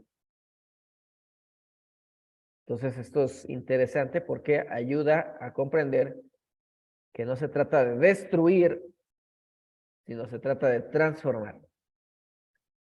Entonces, esa es una clave juanina para interpretar la realidad. Es muy diferente a Pablo. Pablo se pelea con todo mundo, ¿no? Es, de alguna manera, es antagónico a todo. Pero Juan no, Juan es un personaje que transforma, que dialoga, que entiende, comprende, lee y transforma la cultura. Muy bien, comentarios respecto a esto. Preguntas, comentarios, nada. Muy bien. Ahora tiene más relevancia. Muy bien. Excelente, Alejandro. Sí, o sea, para poderle sacar provecho hay que tratar de entender el contexto, ¿no? Porque fíjense, el punto aquí tampoco es, O sea, si te das cuenta, no te deja. Ahí está, no sabe quién está. Bueno, el contexto tampoco es provisión y el punto es el matrimonio. ¿Se dan cuenta? Acá la señal es que se crea en Jesús. Si nosotros nos distraemos con cosas secundarias, no vamos a descubrir el punto central del texto. Entonces, la teología juanina es avasallante en muchos sentidos, transformadora, renovadora. Y creo que en nuestro contexto, en el siglo XXI, en una época posmoderna y que estamos a punto de transitar hacia la metamodernidad, le llaman, es como regresar a otro tipo de conceptos como los que vivíamos en el siglo pasado. En esta época me parece que la teología juanina es muy pertinente porque la vivencia actual no es de inmoralidad, sino es amoral. Hay una gran diferencia. Y la teología juanina responde precisamente a un mundo amoral más que allá de inmoral. Pablo sí debate contra un mundo inmoral, pero la teología juanina debate y dialoga y transforma a una cultura amoral, totalmente diferente. Entonces esto creo que nos puede dar luz para poder hacernos cargos del evangelio de tal manera que pueda ser útil para el contexto en que vivimos. Sí, hermano Noé. Una pregunta, mi hermano. La Sí, dígame. diferencia entre amoral e inmoral. Bueno, por ejemplo, el inmoral es la persona como que sabe que está transgrediendo una regla. O sea, en su interior como que habita esa idea de que está haciendo algo no correcto. Sabe en su interior que está haciendo algo incorrecto. Eso es un inmoral. Un inmoral es aquel que transgrede la moral.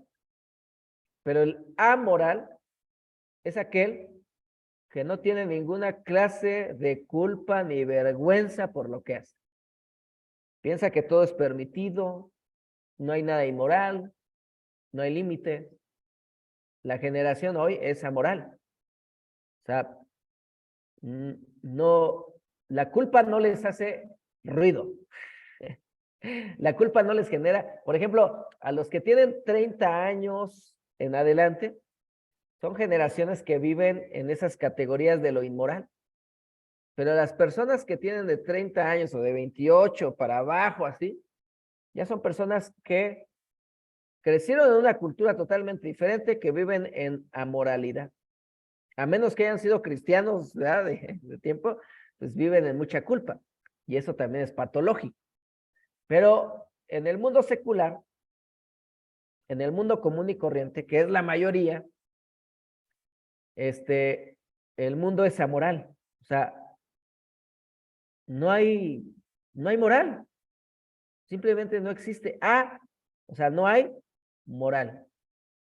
Entonces, por eso los discursos evangélicos culpígenos a la cultura de hoy no le hacen cosquillas. O sea, ¿por qué? Porque en el siglo pasado o en las décadas pasadas el cristianismo, ¿qué hacía? Predicaba, la gente lloraba y ya, o sea, se arrepentía de sus pecados. Pero hoy, esos discursos que hacían que la persona se sintiera culpable, o como decían unos cristianos conservadores, ¿no? Convicción de pecado, y todas esas formas de predicar tradicionales, en la actualidad no funcionan. Porque la gente con culpa no la vas a llevar a la iglesia. Con culpa no la vas a convertir al cristianismo. Ya no sirve eso. Entonces ahora se requiere una reflexión nueva y diferente para poder alcanzar a la gente. Uciel. Robert, ¿y los griegos o el público al que estaba dirigido lo entendían, lo podían comprender correctamente? ¿O es un tipo parábola, un tipo mensaje que ellos pudieran? Porque a nosotros, bueno, en mi caso se complica, ¿no? Así como lo estás explicando, hay que entenderlo, hay que leerlo desde otra óptica. Definitivamente se necesitan otras herramientas aquí, me imagino, ¿no? Que debemos ocupar.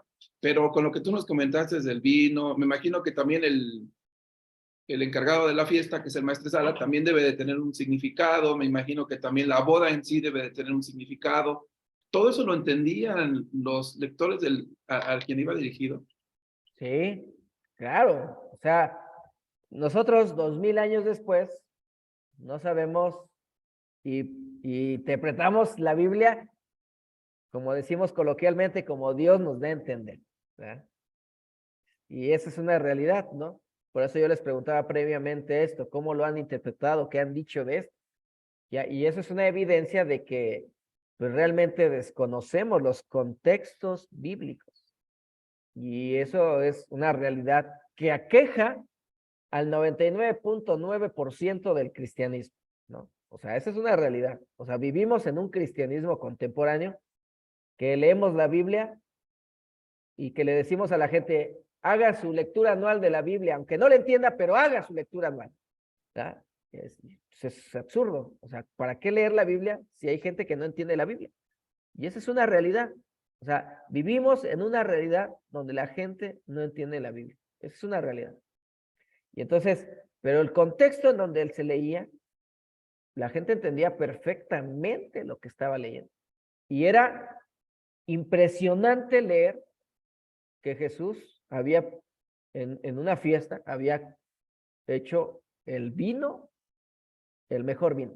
O sea, la gente que leía dice, wow, o sea, me están presentando algo superior a lo que yo he venido concibiendo. O sea, la gente identificaba, sabía a qué se refería. O sea, es por ejemplo el Apocalipsis, ¿no? Muchos leen el Apocalipsis y dicen, es un libro de misterio, velado solamente para aquellos que están santificados, ¿no? Cosas así. Pero la gente o los cristianos de aquel tiempo leían el Apocalipsis y no tenían que hacer exégesis, no tenían que interpretar. Sabían quién era la bestia, sabían quién era el dragón, sabían todo. Sabían, es como por ejemplo en la actualidad, que nosotros pusiéramos los mexicanos, ¿no? Pusiéramos, es que el peje se peleó con el Borolas, ¿no? Nosotros mexicanos del 2023 sabemos quiénes son esos personajes. Pero si nosotros nos trasladamos 2000 años después y una gente dice el peje, Borolas, ¿quiénes son estos? Pero nosotros leemos el texto y sabemos quiénes son. Igual, en esos textos que se escriben, no se escribe para que la gente no entienda. Esos textos se escriben porque sabe que el que lo lee, pues lo va a entender. ¿Sí me doy a entender? Entonces, cuando leían esto, la gente entendía. ¿Por qué? Porque está escrito en sus códigos, en su cultura, en sus conceptos, en sus ideas. Ahora a nosotros nos toca investigar, tratar de ir a eso, para eso es la exégesis, y hacer algo que se llama hermenéutica, o sea, trasladar eso a nuestra actualidad. O sea, ¿qué nos querrá decir hoy en la actualidad? Entonces, eso es magistral, la verdad, esto es magistral. ¿Sí me explico? Y es muy importante. Entonces, vale la pena. Vale la pena. Y sí, o sea, todos los textos se entendían claramente. Adelante, Carlos. Sí, hermano Julio, gracias. Entonces, pudiéramos entenderlo de la siguiente manera, hermano Julio. Por ejemplo, con estos cristianos conservadores que quizá a lo mejor por ahí hemos hemos conocido algunos, a ellos les era más importante el mensaje que el mensajero. Y podemos entender esta historia de Jesús, que Jesús nos invita a decir, oye, lo importante aquí es el mensajero, no es el mensaje, sino quién soy yo, cosa que en ocasiones, pues algunos de nosotros le hemos dado más importancia al mensaje que al mismo mensajero, ¿verdad? Que es el que tiene que llevar todo el centro de atención. ¿Pudiéramos verlo de esta manera, hermano Julio? Claro, sí, y aquí en Juan, el centro siempre va a ser Jesús, así, Él es la señal. O sea, debe de apuntarnos a algo. ¿Y a quién? A Jesús. ¿A qué? Dios es Jesús. O sea, Dios está entre nosotros. Esa es la señal. ¿Por qué? Porque los dioses griegos pues, no estaban entre la humanidad. Ellos estaban en su rollo. Pero en cambio, el Dios de los cristianos habita entre nosotros. Y no solamente habita entre nosotros, hace vino para nosotros. Y el buen vino, el mejor vino. Es impresionante. Entonces, igual en nuestra cultura nos podría decir mucho, ¿no? O sea, tú dices que vives en una fiesta, pero no has probado la fiesta que te ofrece Jesús. No has probado la alegría y el gozo que te ofrece el verdadero festín. Es una posible actualización del texto, ¿sí me explico? Y entonces, no se trata de censurar la fiesta de la gente, sino darle una transformación. O sea, decirle, mira, si vas a vivir una fiesta, vívela acá, para Jesús. Y no una fiesta así como estamos en el culto, ¿no? Y todos serios, callados, y una hermosa fiesta, ¿no? Obviamente, pues no, o sea, los cristianos de antes eran más efusivos en muchos sentidos. Adelante, Gonzalo. Gracias, hermano. De todas las predicaciones que he escuchado, hermano, relacionadas con esa señal, sí, o sea, todas son muy relacionadas, pero nada comparadas con lo que ahorita estamos viendo, hermano. Y es obvio, hermano, yo también hasta el momento así lo comprendía, ¿no? Algo literalmente, no lo miraba de otra manera. Y ahora con lo que usted nos está mostrando del concepto que el libro de Juan tiene, ¿no? Tengo una pregunta, hermano. El resto de las señales también se generaliza, no sé, de mostrar que Dios es Jesús y que está entre nosotros. ¿A eso se va todas las señales, hermano? Sí, la mayoría de las señales. Va a tener sus diferencias, va a tener sus peculiaridades y va a tener sus especificaciones y su creatividad sobre todo, porque muchas de las señales están enmarcadas en un contexto de una visión específica de la realidad en la que viven ellos. Entonces es impresionante cómo esas imágenes de la vida cotidiana de ellos las traen para decir, miren, Jesús es este. Dios es este que ustedes están viendo, es Dios. Y es impresionante, porque, por ejemplo, en el mundo griego los dioses vivían en apatía, o sea, no les importaba nada de la humanidad. Vivían en su rollo, vivían lejanos, Pero acá vemos a un Jesús en el mundo, encarnado sobre todo, encarnado, hecho hombre. Los gnósticos decían que los dioses no podían encarnarse. Eso para ellos era incomprensible y era algo no pensado. El cristianismo propone que Jesús se encarna, habita entre nosotros y aparte convive con nosotros. Es una locura. Entonces, para que los griegos puedan ver a Jesús, ¿qué tienen que hacer? ¿Qué tienen que ver? Las señales. Las señales. Entonces esas señales van a decir, realmente este es Dios. Este es Dios. Eso es lo que quieren hacer las señales. Adelante, hermano José. Gracias, mi hermano Julio. Entonces, en resumen, puedo decir que el tomar en cuenta esto que habla Juan, de ver a Jesús como el centro. Entonces, en esta señal que estamos hablando sobre lo del vino, hermano, yo entendía que es un milagro de Jesús que Él hace para darnos a entender que Él nos ofrece algo mejor, ¿no? Pero no lo comprendía hasta el momento que ahorita usted está enseñando esta clase, no lo entendía bien de esa manera, ni me atrevía yo a decir, pues es eso lo que quiere decir esta señal. Pero entonces, hermano, podría yo quedarme con el resumen pensando que lo que Dios o Jesús me ofrece es algo mucho mejor y nosotros viviendo, por ejemplo, así en comunión como iglesia, si es que vivimos en comunión, debemos de entender que Jesús siempre nos va a ofrecer lo mejor, ¿no? Esa señal me puede decir que yo debo, pues, poner más atención en lo que Jesús me está ofreciendo.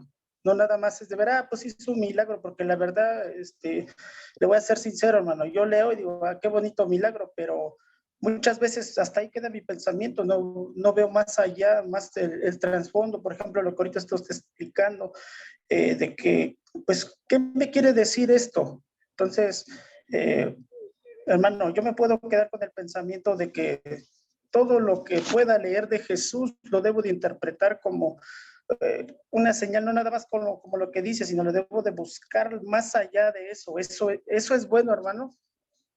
Claro, claro, y más allá del milagro, porque el Evangelio de Juan y la teología juanina no va a utilizar palabra milagro.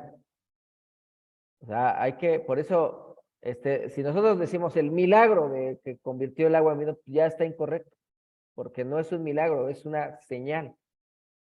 Y entonces, ahí sí debemos de hacer la diferencia, ¿no? Y la señal es, por ejemplo, vas en la carretera y ves un tenedor con un cuchillo, es un señalamiento que te dice algo, ¿no?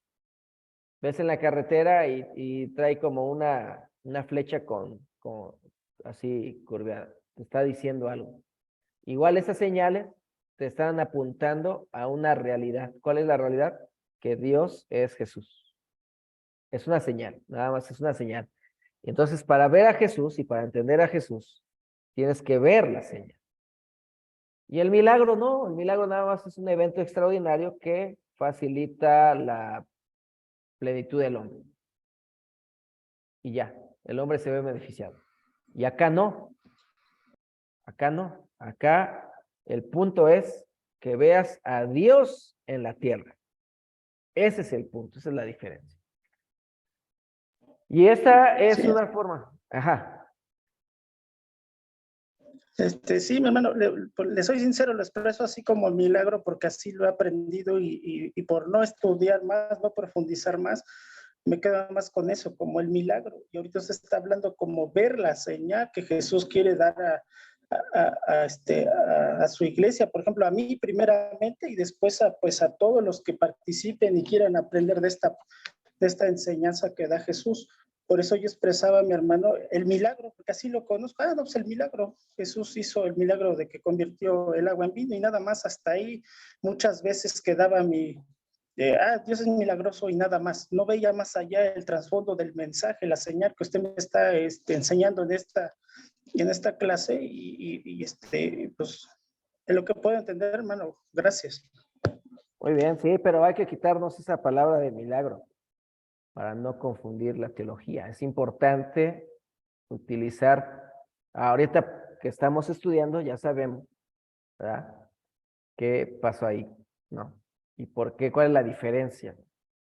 Entonces acá no se trata de los milagros de Jesús, por ejemplo, en la tradición sinóptica, Mateo, Marcos y Lucas, sí hay milagros. O sea, es evidente que ahí hay milagros.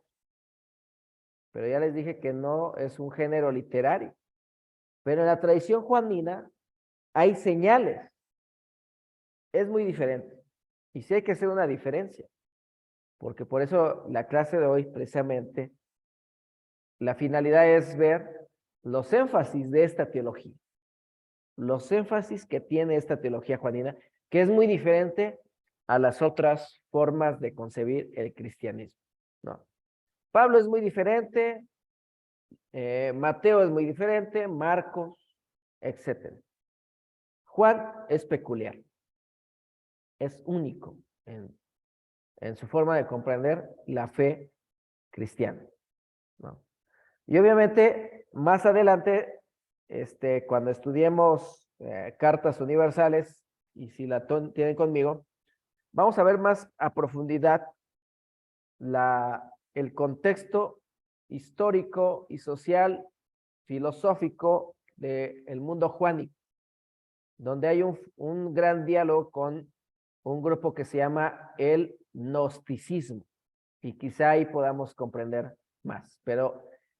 Pero aquí en esta introducción, que es brevísima, muy breve y muy escueta, muy superficial incluso, solamente es para darnos cuenta que hay un gran mundo en la forma de comprender el Nuevo Testamento. O sea, no crean que nada más es leer el Nuevo Testamento y ya conozco el Nuevo Testamento. No, el Nuevo Testamento es cosa seria, es una cosa, sí, por ejemplo, si queremos estudiarlo bien y no nada más como ahora sí como decimos, ¿no? Como Dios me da a entender, pues a lo mejor sí lo voy a comprender así y a lo mejor va a ser bueno, pero nosotros que queremos pasar a otra forma de entendimiento y quizá a profundizar un poco más, pues tenemos que abrirnos a esta experiencia de estudiar el texto de una manera más significativa, ¿no?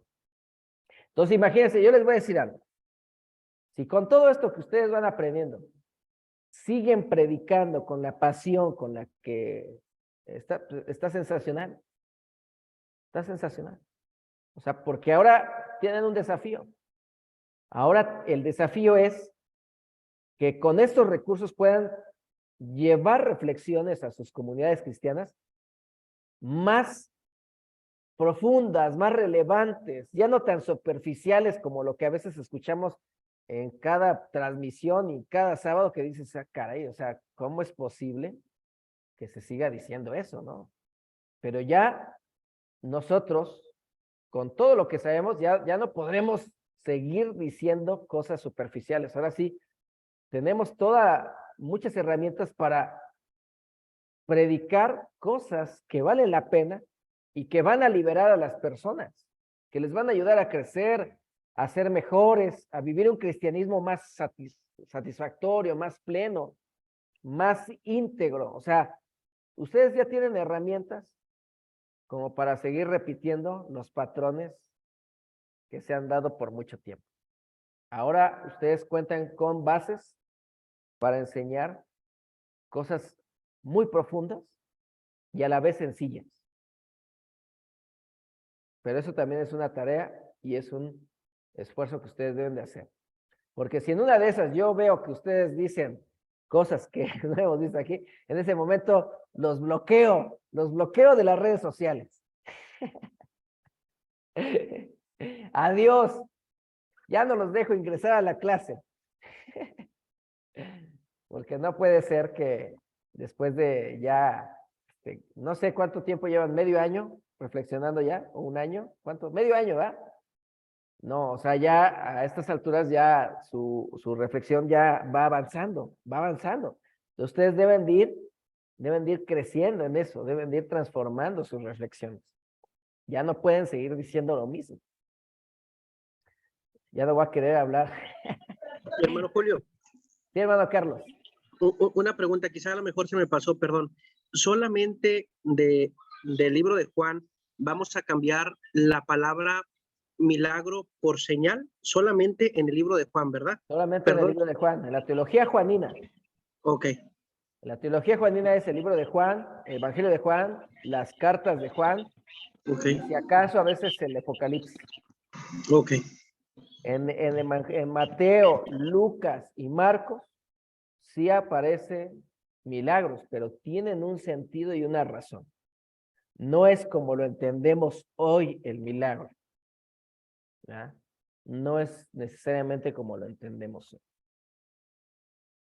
Entonces, bueno, hermanos, hasta ahorita hemos reflexionado. Agradezco su tiempo, agradezco el esfuerzo que están haciendo.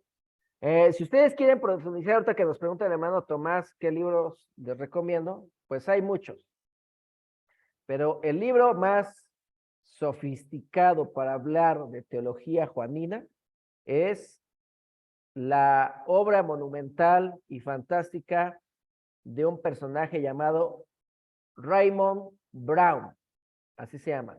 Raymond Brown. Ahorita se los escribo aquí en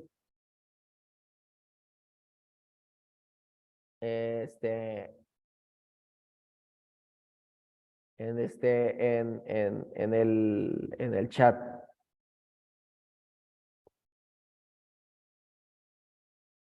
A ver, ahí va. Para que ustedes lo tengan. Todo lo que escribió él en relación a la teología de Juan o al Evangelio de Juan está supremo. O sea, él es experto en teología Juan. Y si quieren, por ejemplo, bajar un poco las rayitas, ¿no? Pues lean el comentario de William Barclay al Evangelio de Juan. Es básico. William Barclay es básico. Y ese lo pueden leer. O sea, y la verdad es básico, pastoral, sencillo. Ahí está nuestro hermano Ciel, lo tiene, es el tomo del Nuevo Testamento. Y es el tomo 5, ¿no? Del Evangelio de Juan. Entonces, si ustedes quieren leer eso, es muy sencillo. La verdad, William Barclay es sencillo, es práctico. Pero si quieren, por ejemplo, profundizar más y saber más de Juan, lean Raymond Brown. Ese sí es la teología por excelencia de Juan. No tengo el título, así se llama Evangelio de Juan, de Raymond Brown. ¿No llegó el título? ¿No les llegó? A ver. Yo pensé que ya permítanme.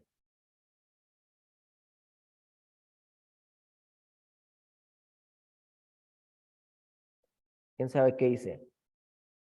A ver, ¿ya les llegó? Ahí está. Raymond Edward Brown. Así se llama. Y él habla de el Evangelio de Juan y etc. De hecho, él es el que propone la teoría de la comunidad del discípulo amado. Y me parece que se llama el libro, Comunidad del Discípulo Amado, de Raymond Edward Brown. Creo que ese no lo tengo en digital, nada más lo tengo en físico. Pero si lo llego a conseguir en digital, se los comparto, con gusto, para que ustedes puedan leerlo. Y si no, pues lean William Barclay. Ese lo pueden encontrar ustedes, entran a Google, le ponen Raymond Brown, William Barclay, tomo Evangelio de Juan y lo pueden descargar. Todos los tomos de William Barclay están en Google y ahí los pueden descargar. Y es literatura sencilla, muy práctica, muy básica. William Barclay, para que lo puedan leer pero la verdad no porque sea sencilla la lectura quiere decir que es superficial. Tiene cosas muy interesantes, la verdad, William Barclay. Es una literatura interesantísima.